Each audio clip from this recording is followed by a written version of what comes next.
Good evening. This week, I'm not giving you any homework except just to listen to me, which maybe that is homework. So you can enjoy your holiday and just work on the big project near the end. We can discuss that. I got some really good questions. I expect some more from you over the next week. Those questions about multicultural literature. I do want to acknowledge the debut of my Jim Morrison The Doors t-shirt I just got. Thank you.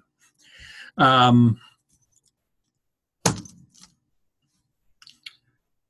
of the questions were quite good. In fact, they got me to thinking about, gave me some ideas on some projects.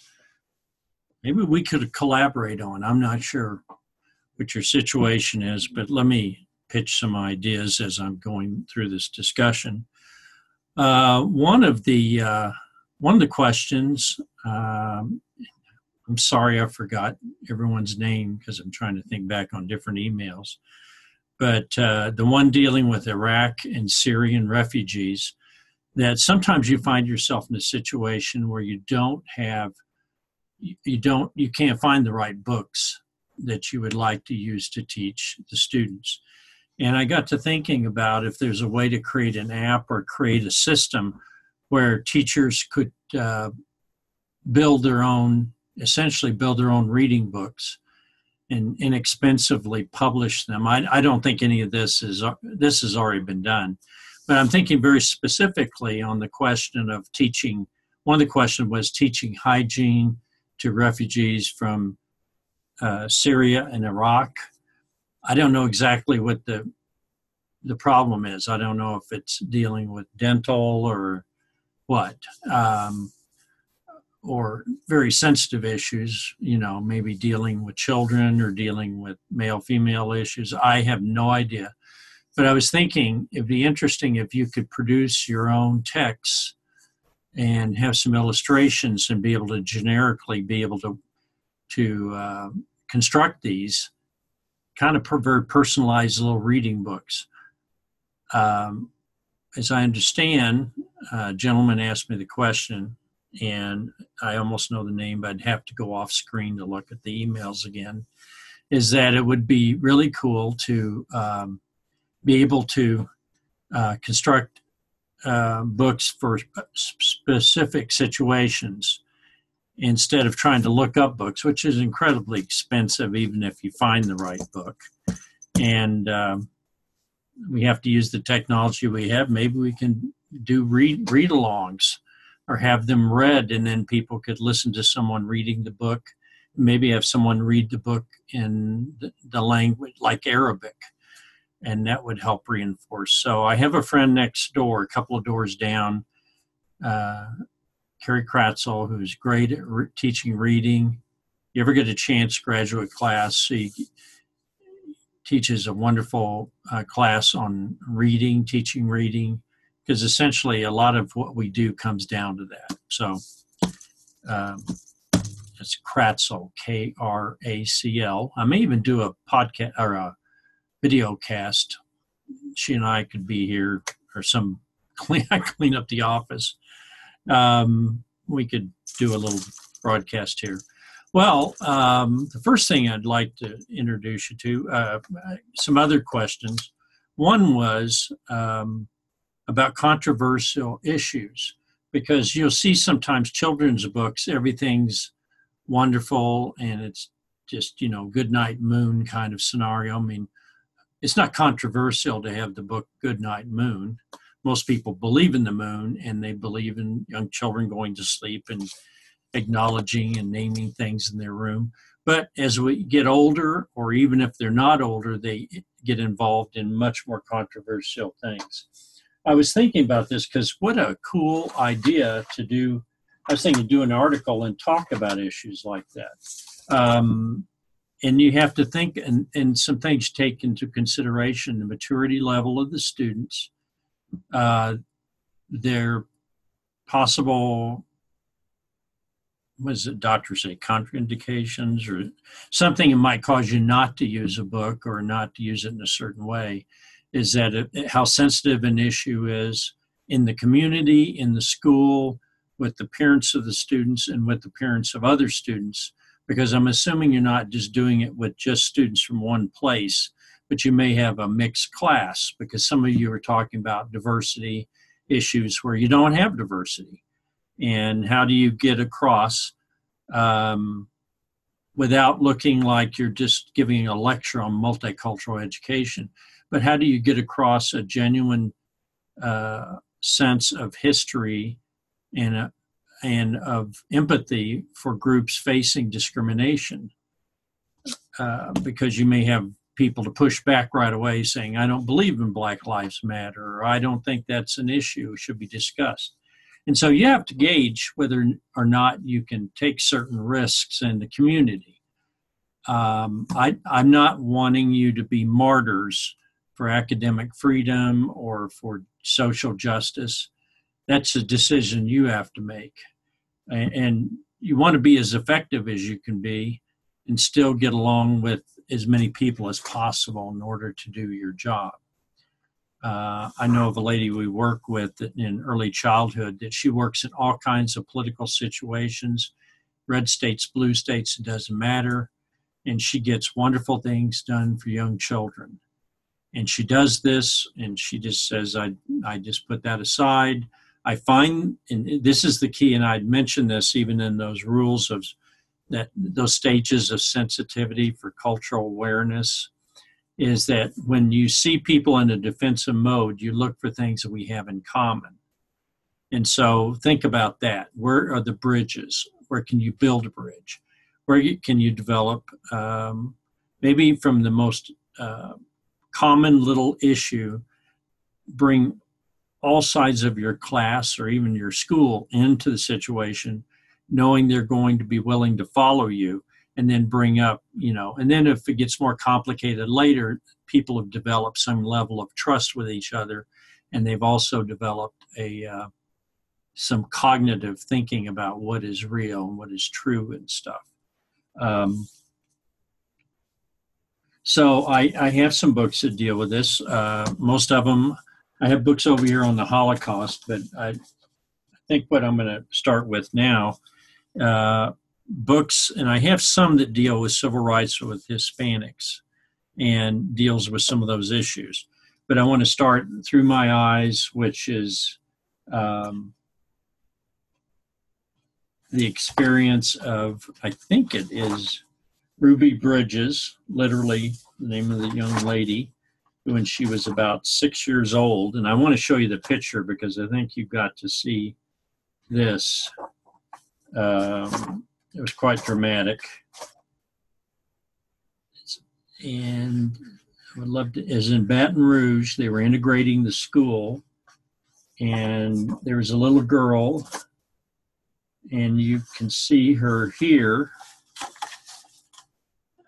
This is in Baton Rouge, Louisiana, and there was great resistance. You can see her right there. I can never use my fingers on looking on her. Right there, and she's being accompanied by probably a teacher and several FBI people protecting her, going back and forth to school. And here's why. If I can show this to you. People protesting that they didn't want the school integrated. And they have, this is how cruel it was. They have a coffin right here with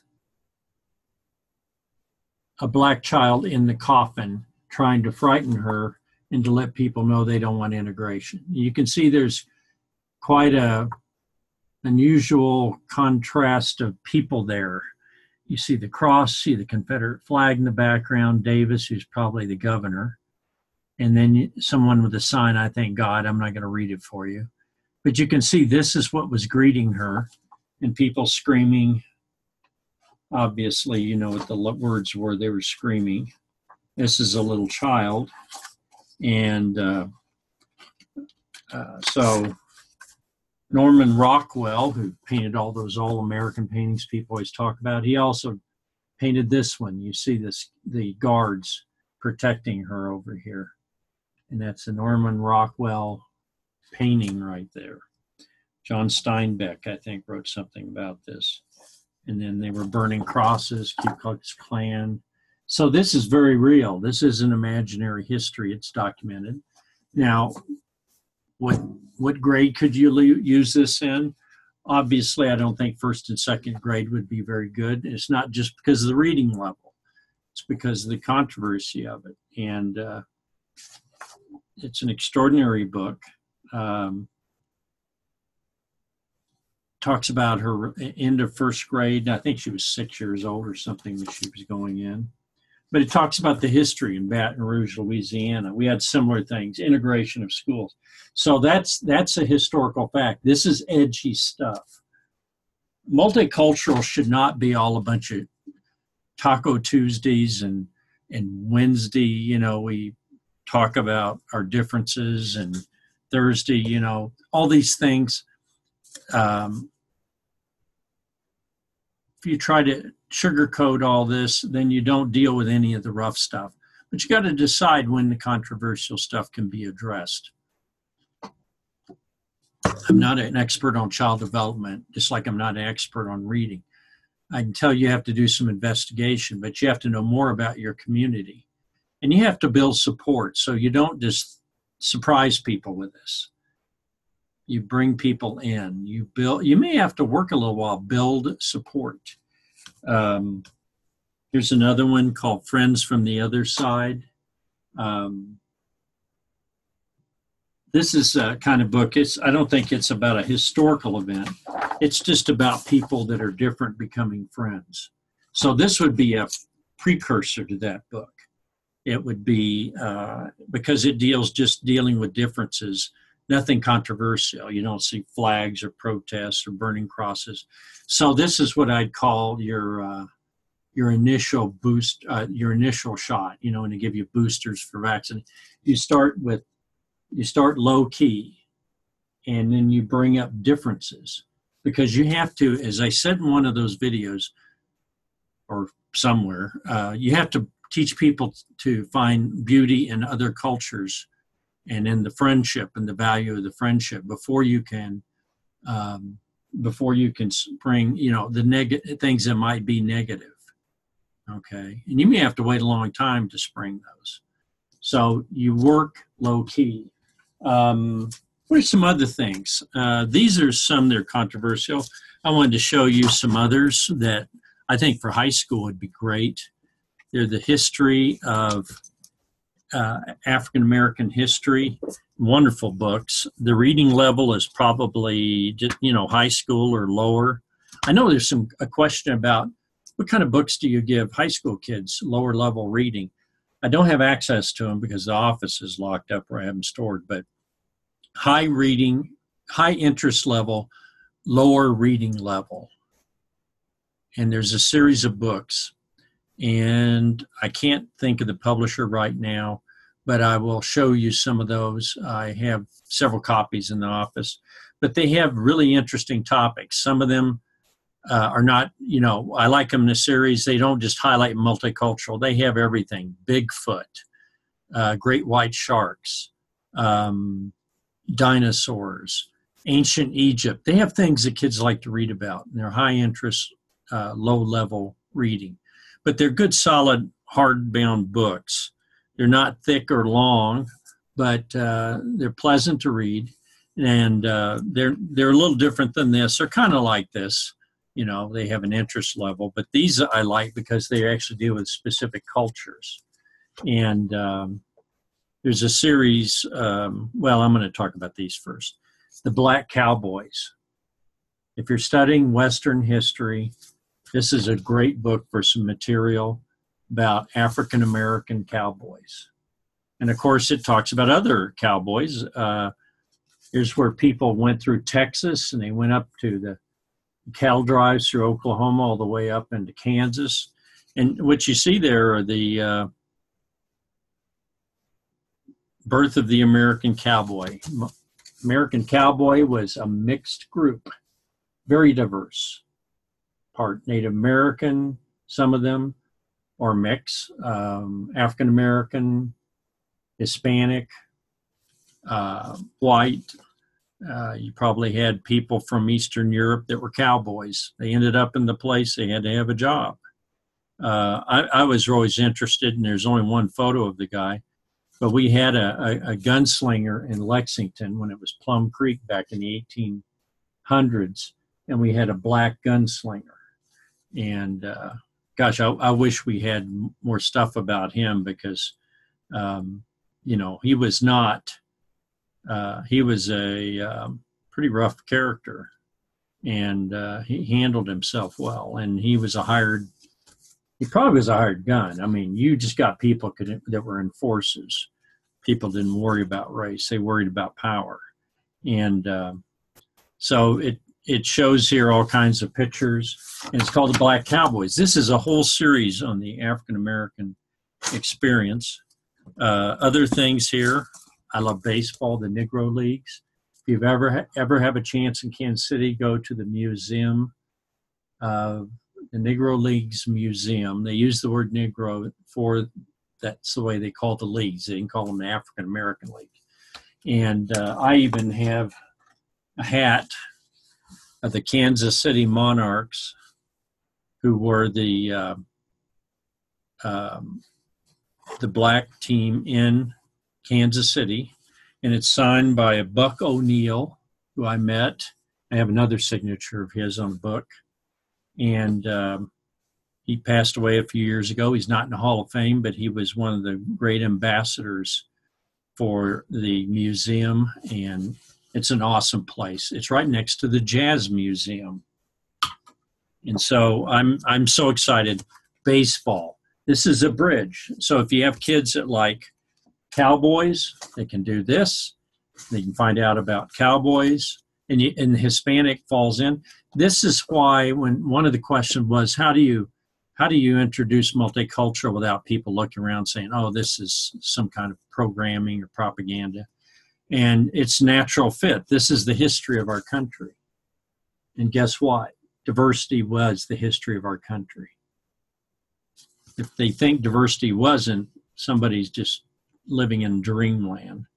Who are some of the great players? If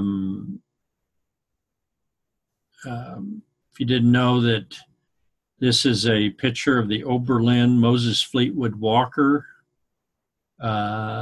couple of guys here, integrated baseball players, integrated team, and you can see by the drawings about 1870s. Before Cap Anson, who's in the Hall of Fame and from the Chicago White Sox and Cubs, he forbade any integration of baseball. So for basically from around 1878 or something until 1947, when Jackie Robinson integrated baseball, there were no African-American players. Although people would bring in Cubans and claim they were not black. So there was this big game there. But I love this stuff. I love this stuff. And any kind of baseball cards of these guys are extremely rare and very valuable. There weren't many. I mean, any kind of memorabilia is very valuable. But there's other stuff. You know, you might think, well, that's history. How about this? The history of Motown. And you see Michael Jackson right there. And you see, oh gosh, I don't know everybody. The Supremes, Stevie Wonder, I think Stevie Wonder. And you know Motown was in Detroit, and the Jackson Brothers in 1969 or 68. You see Michael in there and his brothers. You see the Temptations, you know the song My Girl. I won't sing it. You guys don't pay enough to hear me sing. I don't inflict it on people generally. But you see incredible. Chuck Berry, who just passed away a while back, is in there. Passed away, I think it's St. Louis. I think it's Chuck Berry. I'm always trying to keep track of all these guys. And then I got the history of rap music. Now I've got another book, and here I am showing books. You've seen some of these on my video. But the point is, that's how you don't get some condescending attitude about, oh, we're going to talk about that, because that is the cool stuff. I got news for you. You blend it in. I always think about the time I first had pizza. I'd never eaten pizza. And my friend Mr. B, my Spanish teacher, in 1968, started a pizza place, and I got a ride to town because I didn't have a driver's license.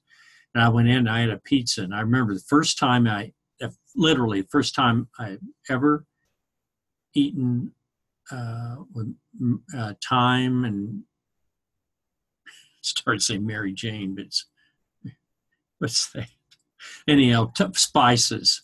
And there's oregano in it. And I remember the first time I tasted oregano, I said, oh, it's good, but I don't know what to think of it. I'd never encountered it before. I liked pizza. I knew everybody was eating it. It was cool, so I just kept on eating it because I was hungry. But I had a pizza, and it was like my first introduction to a pizza. So your taste buds, same thing here. But there's so much that's familiar to us. There's so much in American culture now that comes from, and I can give example, African American culture, obviously Hispanic culture. Remember that movie video on Do You Speak American? The language has so many things in it. Everybody speaks a little Spanish, Other books. Some of these I've never read, but I got them because I knew they'd be good as examples. This is kind of a Sweet 15. This is about the quinceanera, if I say that right. Certain words I always mess up. And a girl on her 15th birthday. She basically, this is about a girl getting organized to have her quinceanera. If you don't know what that is, quince, it means the word 15, a year. Quinceanera. And you can just look up the video on it. I used to have a great video talking about all the steps of the girl setting up and getting organized and the community participation.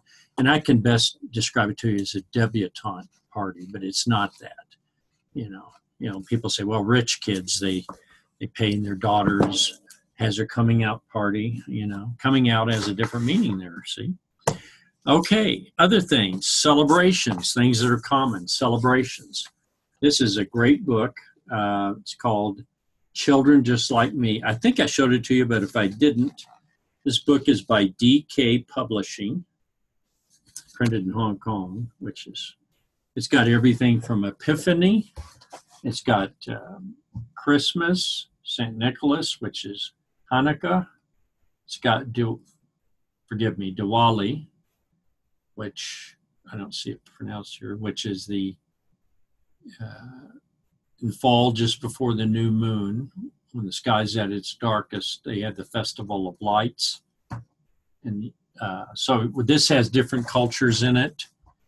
Thanksgiving, it's got American the Day of the Dead. That movie's coming out. I forget what the name, Coco or something, but it's Day of the Dead. Obviously, another great animation. Here is a Vietnamese holiday.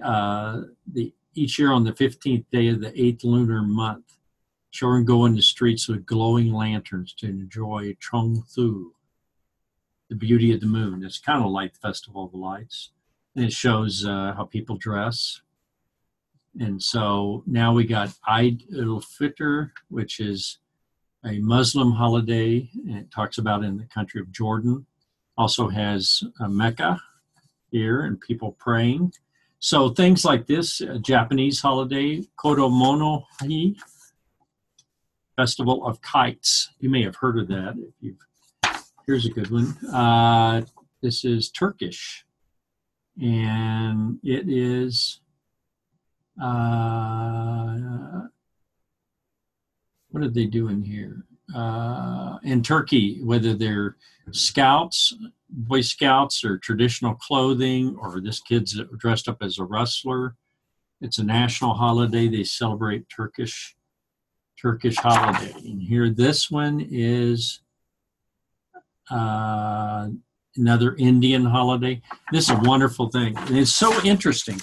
and it's intellectually stimulating, which is what I always tell people. It's got to be intellectually stimulating or it's no good.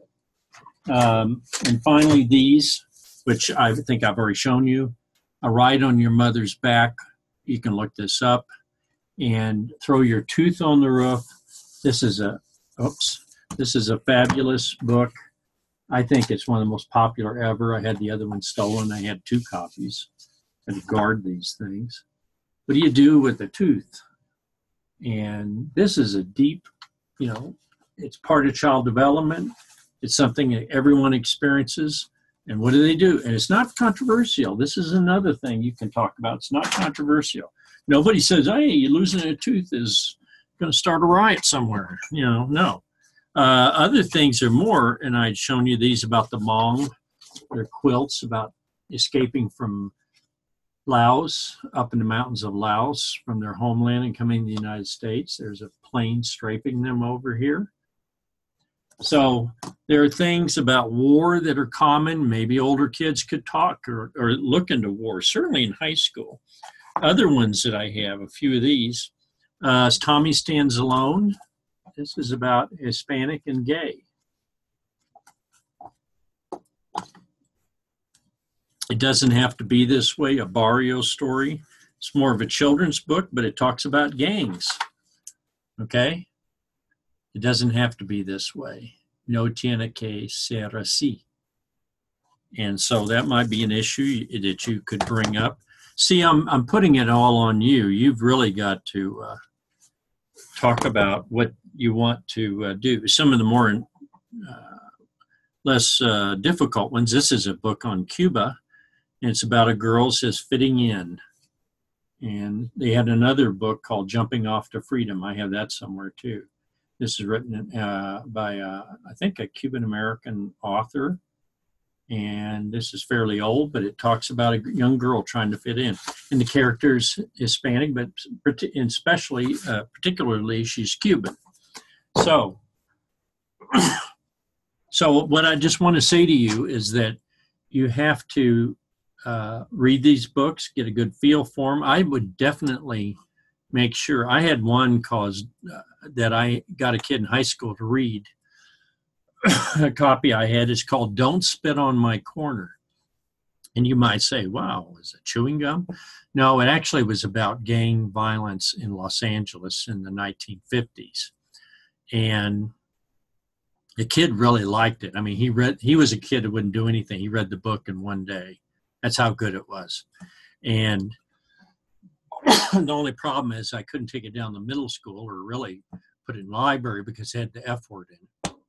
I didn't know that. That's why you have to look around. You have to make sure you take care of these things so you don't get in any trouble. You can imagine what's going to happen there. Or it could say something that would offend someone who's super patriotic or something. Or it could say something that is derogatory to another group or that group. So you have to look for vocabulary. I'm not a library expert. I can't promise you a rose garden when you go in. You have to look for your own thorns. But I'm glad some of you have enjoyed some of the books I've shown. One series, I think it's by the same group. I showed this called Irish Americans. It's called The Immigrant Experience. There are a whole series of these books by Chelsea House Publishers.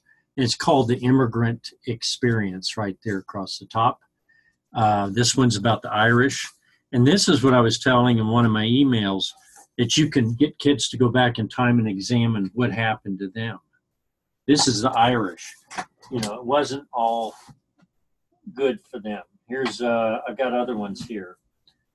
Central Americans, German Americans. You got Germans talking about how German Americans came to the United States and how Lutherans being driven from southern Germany and Austria because that was Catholic.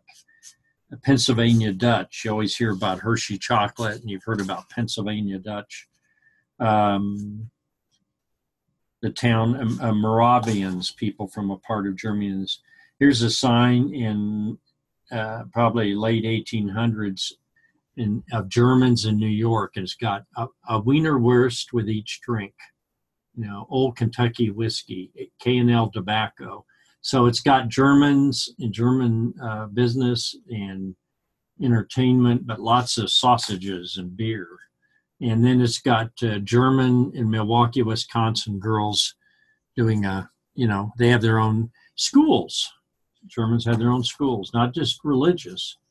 Industrialization and war.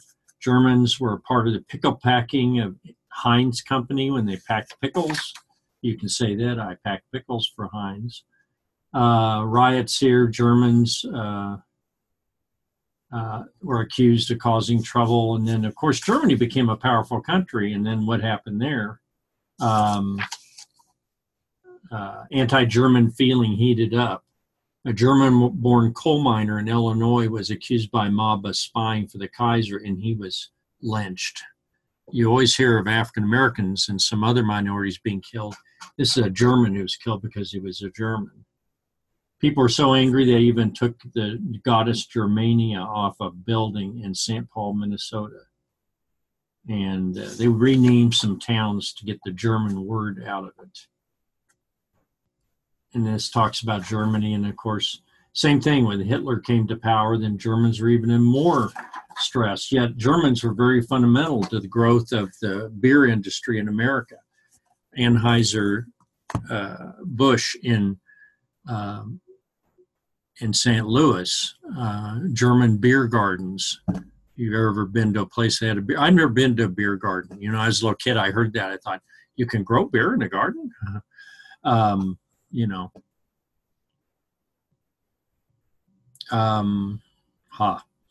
Well, anyhow, I hope that gives you some ideas. I'll show you some more. But I just want to emphasize the multicultural. When you're dealing with a group of people that are maybe sensitive to being exposed to other cultures, like, do we have to do this? You've got to be more subtle about it. And you got to kind of overwhelm them with the interest. How many people say, I don't want to wear that? That's an Italian design. Yet that's kids, very upper class kids that want to spend a lot of money. I want to wear something. I have somebody I talked to on internet who's vice president of Armani in Beverly Hills. And of course, their clients are Leonardo DiCaprio, Helen Mirren, Reese Witherspoon, Kate Blanchett.